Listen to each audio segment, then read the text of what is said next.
26 जनवरी को हकीकत में हुआ क्या था, यही बता रही हैं महिला। गोदी मीडिया ये चीज़ आपको नहीं बताएगा। जय हिंद। 26 जनवरी की ट्रैक्टर परेड की मैं अपनी खुद की कहानी बताऊं। स्वतंत्र लोकतंत्र के किसी भी उत्सुक नागरिक की तरह मैं भी सुबह गाजीपुर बॉर्डर पहुंची थी, और जो उत्साहपूर्ण माहौल था वैसा मेरी आंखों ने बचपन में समझ आने से लेकर और अब तक नहीं देखा था। क्रांति के सुंदर गाने, कतार में लगकर चाय और रोटी लेते हुए हर जाति और धर्म के लोग, मेरे देश का चलता फिरता रंग बिरंगा लोकतंत्र वहां पूरे उठान पर था। सब मुस्कुरा रहे थे, भीड़ में धक्का मुक्की तक नहीं थी। एक अनरिटन डिसिप्लिन था सबके अंदर, ना कोई राग, ना द्वेष और ना आक्रोश। बस सबकी आंखों में एक अलौकिक आनंद और उम्मीद थी। जिसने भी वो आलम देखा बस अभिभूत होकर देखता ही रह गया था। मन तब और भी भावुक हो उठा जब रैली शुरू होने के समय यानी 11 बजे के बाद से सड़क के दोनों तरफ के घरों से महिलाएं, पुरुष और बच्चे निकलकर ट्रैक्टर और ट्रॉली पर बैठे लोगों को सल्यूट कर रहे थे, ठीक वैसे ही जैसे राजपथ पर करते हैं। हमारा भारत उस समय वहीं खड़ा था, खुद पर शायद गर्व भी कर रहा था। कुछ उत्साही लोग दोनों तरफ पीने का पानी और फूल लेकर खड़े थे, पानी पिला रहे थे, फूल बरसा रहे थे।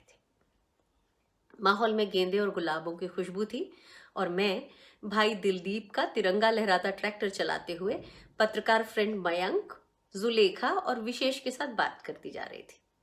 पूरा रास्ता खुला हुआ था और हमारे आगे चल रहे कुछ ट्रैक्टर्स के अलावा रास्ता खाली भी मिल रहा था। बस तभी मयंक ने अपने लाइव कवरेज में कहा कि हम दिल्ली की सीमा के अंदर आ चुके हैं, और लगभग उसी समय दिलदीप को कोई फोन आया और उसने बात करने के बाद मुझसे कहा कि हम गलत रास्ते पर आ गए हैं। मैंने ट्रैक्टर साइड में लगाया और फिर रिवर्स में लेकर हम कट तक पहुंचे, और वहां से फ्लाईओवर के नीचे आकर वापस गाजीपुर बॉर्डर की ओर यू टर्न लिया। लेकिन थोड़ा आगे जाकर जानते हैं हमने क्या देखा? पुलिस ने लौटने के रास्ते पर डीटीसी की 2 बसेस लगाकर रास्ता रोक रखा था। यानी कि गलत रास्ते की ओर जाते समय कोई बैरिकेड्स नहीं थे, और सही रास्ते पर मुड़ने ना देने के लिए रास्ता रोका हुआ था। हम तो दिल्ली के बारे में जानते थे तो जल्दी लौट लिए, लेकिन जो किसान दिल्ली इसी परेड के लिए आए थे उनसे चूक होना लाजमी था, और दिल्ली पुलिस का कोई इंडिकेटर या मार्गदर्शन था ही नहीं।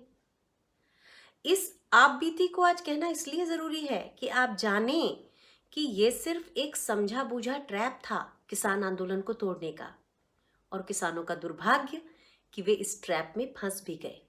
यानी इस बार तथाकथित चाणक्यों की साजिश कामयाब रही।